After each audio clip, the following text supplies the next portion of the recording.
अस्सलाम वालेकुम नाज़रीन, अव्हां ॾिसी रहिया आहियो सिंध आवाज़ न्यूज़ ऐं आऊं आहियां मोमल सिंधी।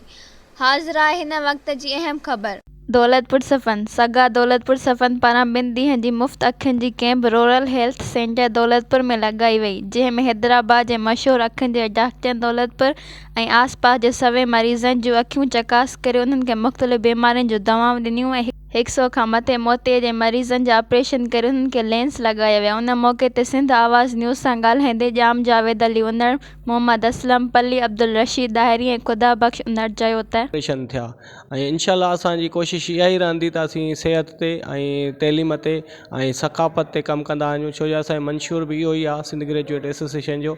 ऐं जेकी असांजी हीअ टीम आहे बहितरीनु टीम आहे ऐं असांजो इहे कोशिशूं जारी रहंदियूं। असां चऊं था त मैच्योर तरीक़े सां असीं पंहिंजे ग़रीब आवाम जी जेको दौलतपुर जो आहे उन जी ख़िदमत करे सघूं। ऐं तव्हांजी बि वॾी महिरबानी जेको टाइम कढी तव्हां असांखे 2 ॾींहं कवरेज ॾिनी आहे। Thank you so much sir. साईं हीअ असांजी जेको टी कैंप लॻाईसीं ऐं जेको सो कंटिन्यू हले पई थी टी कैंप, हिन में असांजा काफ़ी जेको आहे सो पेशेंट जेके आहिनि उहे मुस्तफ़ीज़ थिया आहिनि। असां सिगा ब्रांच दौलतपुर जी बल्कि पूरी सिगा जेकी सिंध आहे सॼी उन में इहा ई आहे त जेकी बि थी सघे तव्हां का भलाई जा कमु कयो ऐं सिहत ते, एजुकेशन ते ऐं सक़ाफ़त ते।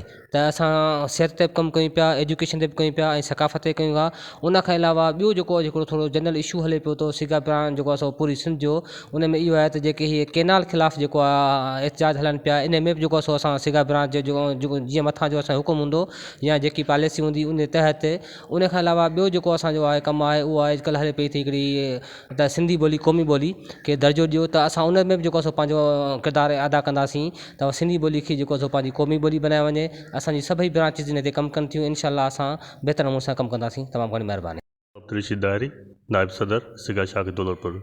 सर असांजी हीअ टी कैंप आहे, माशाल्लाह 100 खां 1000 पेशेंट आयो, उनमें 100 पेशेंट जो ऑपरेशन थी चुको आहे ऐं माशाल्लाह कामयाब तरीक़े सां थी चुको आहे।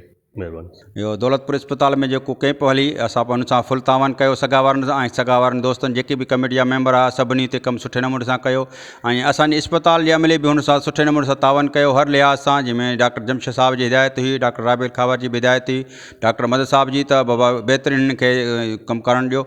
असां सुठे नमूने सां हिन खे हर फॉर्मास कयो ऐं हिन जो कमु भलो हुयो ऐं माण्हुनि खे सहूलियतूं मिलियूं। हिते अहिड़ा कम थींदा रहनि ऐं इलाइक़े जे माण्हुनि खे चवंदासीं त हुन सां थोरो तावन कनि त जीअं आईंदा साल वरी इहा कैंप लॻे ऐं इन खां वधीक थिए ऐं ॿाहिरां डॉक्टर अचनि ऐं माण्हुनि खे सहूलियतूं मिलनि, छो त सहूलियतूं मिलंदियूं इलाइक़े जे माण्हुनि खे नूर मिलंदो, त उहा दुआऊं बि कंदा ऐं अलाह साईं उन्हनि खे वरी वधाईंदो बि सही। त पहिरीं ॻाल्हि आहे त इंसान जी ख़िदमत कजे, ख़ल्क़ जी ख़िदमत कजे ऐं असांजो तावन हिन सां अॼु बि आहे ऐं आईंदा बि हिननि कैंप रखी त RSC दौलतपुर जो टोटल स्टाफ जेको हूंदो हिन सां गॾु हूंदो। ऐं वधीक ताज़ा तरीन ख़बरनि लाइ ॾिसंदा रहो सिंध आवाज़ TV न्यूज़ ऐं सब्सक्राइब करणु न विसारींदा।